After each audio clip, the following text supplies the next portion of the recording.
আসসালামু আলাইকুম আরহামাতুল্লাহ। সবাইকে জানাই জুম্মা মোবারক। ইবাদতে কাটুক রমজানের শেষ জুম্মা। আজ ২৭তম রোজা, চলতি রমজান মাসের শেষ শুক্রবার। রমজান মাসের শেষ শুক্রবারকে জুমাতুল দিবা নামে অভিহিত করা হয়। এটি নব আবিষ্কৃত একটি পরিভাষা। ইসলামের জুমাতুল বিদার কোনো অস্তিত্ব পাওয়া যায় না। তবুও অনেকের ধারণা এর বিশেষ ফজিলত রয়েছে। তারা এই জুমাকে খুব গুরুত্ব দেয় এবং এটাকে শরীয়ত নির্দেশিত ফজিলতপূর্ণ দিবসের অন্তর্ভুক্ত মনে করে। অনেকে এই দিনে ঘটা করে বিশেষ ইবাদত বন্দেগী, দোয়া, মিলাদ মাহফিল ও ইফতার আয়োজন করে। ইসলামের জুমার দিনের আলাদা ফজিলত আছে।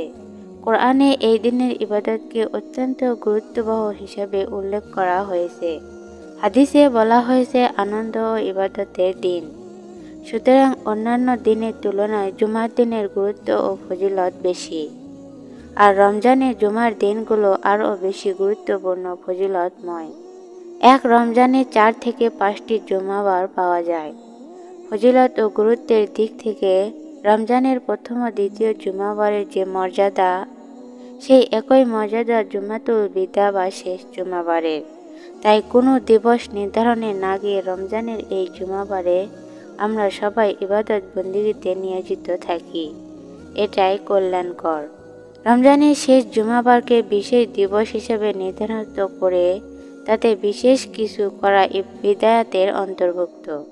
তবে হ্যাঁ, যদি এরকম মনে করা হয় এটি রমজানের শেষ জুমা আর রমজান অনেক ফজিলতময় জুমাবার ও ফজিলতময়, সুতরাং ভিন্ন দুটি ফজিলতপূর্ণ মুহূর্ত একত্রে পাওয়া যাচ্ছে, যা আবার ১ বছর পর আসবে। অনেকেই হয়তো এই সময়ের ভেতরে মৃত্যুবরণ করবে।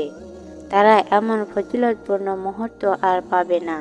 তাই এমন ফজিলতপূর্ণ মুহূর্তে যথাসম্ভব মহান আল্লাহর ইবাদত বন্দেগীতে কাটানো অত্যন্ত সৌভাগ্যের বিষয়।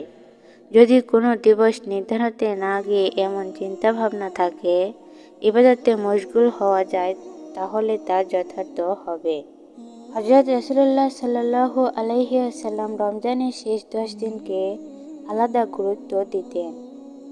শেষ ১০ দিন বিশেষভাবে ইবাদত করার জন্য মসজিদে ইতিকাফ করতেন, রাত জেগে ইবাদত বন্দেগী করতেন। বিশুদ্ধ হাদিস দ্বারা এসব প্রমাণিত। কিন্তু শেষ জুমাবারের জন্য আলাদাভাবে বিশেষ কোনো ইবাদতের কথা হাদিসে উল্লেখ নেই। রমজানের শেষ শুক্রবারে জুমার নামাজে বিদায়ী খুতবা দেওয়া, এই দিনকে বিশেষভাবে উল্লেখ করার জন্য খুতবায় বিদায়, বিচ্ছেদ ও শান্তি, হে রমজান মাস, এ জাতীয় বাক্য বলা মাকরুহ ও বিদআত। সুতরাং কেউ যদি রমজানের শেষাংশে বিশেষ ইবাদত করতে চায়, তাহলে জুমাতুল বিদায় আয়োজন না করে সুন্নত ইতিকাফ করাই যথাযোগ্য। অনেকের ধারণা জুমাতুল বিদায় নফল নামাজ পড়লে সারা জীবনের কাজা হয়ে যাওয়া ফরজ নামাজ আদায় হয়ে যায়। এই ধারণা ভুল।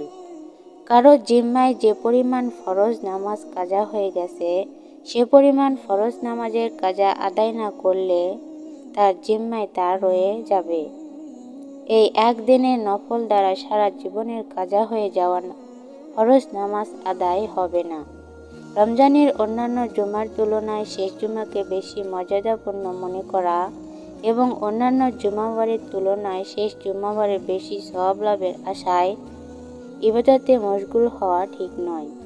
বরং হাদিসে জুমার দিনের যেসব আমলের কথা বলা হয়েছে, স্বাভাবিকভাবে সেসব আমলে মনোনিবেশ করা কাম্য। জুমার দিনের বিশেষ আমল হলো এই দিন বেশি বেশি দরুদ পাঠ করা এবং সূরা কাহাফ তেলাওয়াত করা। হাদিসে বর্ণিত হয়েছে, হযরত রাসূলুল্লাহ সাল্লাল্লাহু আলাইহি ওয়াসাল্লাম বলেছেন, তোমরা জুমার দিনে আমার ওপর বেশি বেশি দরুদ পাঠ করো, কেননা তোমাদের পাঠকৃত দরুদ আমার সামনে পেশ করা হয়।